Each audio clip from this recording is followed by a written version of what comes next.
Hello guys welcome back my video. അപ്പോൾ നമ്മൾ ഇന്നൊരു ചിക്കൻ കറിയുടെ റെസിപ്പി ആയിട്ടോ വന്നിട്ടുള്ളത്. അപ്പോൾ ആദ്യം തന്നെ ചട്ടിയിലേക്ക് എണ്ണ ഒഴിച്ച് കുറച്ച് കടുക് ഞാൻ ഇടുന്നുണ്ട് കേട്ടോ. കടുക് പൊട്ടിച്ചിട്ടുണ്ട്.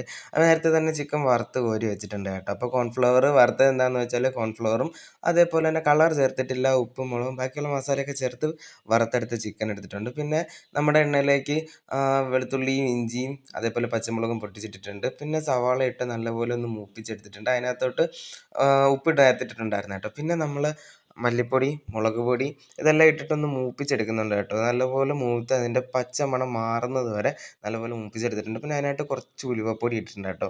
ആ ചിക്കൻ്റെ ഒരു മണമൊക്കെ എന്നൊരു വ്യത്യാസ ഫ്ലേവർ കിട്ടും കേട്ടോ ഈ ഉലുവപ്പൊടി ഇട്ട് കഴിഞ്ഞാൽ. അപ്പോൾ നിങ്ങൾ ട്രൈ ചെയ്ത് നോക്കുക കേട്ടോ. പിന്നെ അതിനകത്തായിട്ട് ഞാൻ കുറച്ച് സോയാ സോസും അതേപോലെ തന്നെ നമ്മുടെ കെച്ചപ്പും കൂടെ ചേർത്തിട്ടുണ്ട് കേട്ടോ. ടൊമാറ്റോ സോസും കൂടെ ചേർത്തിട്ടുണ്ട്. പിന്നെ കുറച്ച് വെള്ളം ഒഴിച്ച് ഞാനൊന്ന് തിക്കാക്കി എടുക്കുന്നുണ്ട്. അപ്പോൾ നമ്മൾ തിക്ക് ഗ്രേവി ഒരു ചിക്കൻ പെരട്ടെന്നുള്ള രീതിയിലാട്ടോ വയ്ക്കുന്നത്. അപ്പോൾ അത് വെച്ചിട്ടുണ്ട്. പിന്നെ അത് കഴിഞ്ഞ് നമ്മൾ വറുത്ത് കോരി വെച്ച ചിക്കൻ ഇട്ട് ഇത് പുരട്ടി എടുത്തിട്ടുണ്ട്. അപ്പോൾ നിങ്ങളെല്ലാം ട്രൈ ചെയ്ത് നോക്കിയിട്ട് ഫീഡ്ബാക്ക് അറിയിക്കുക കേട്ടോ.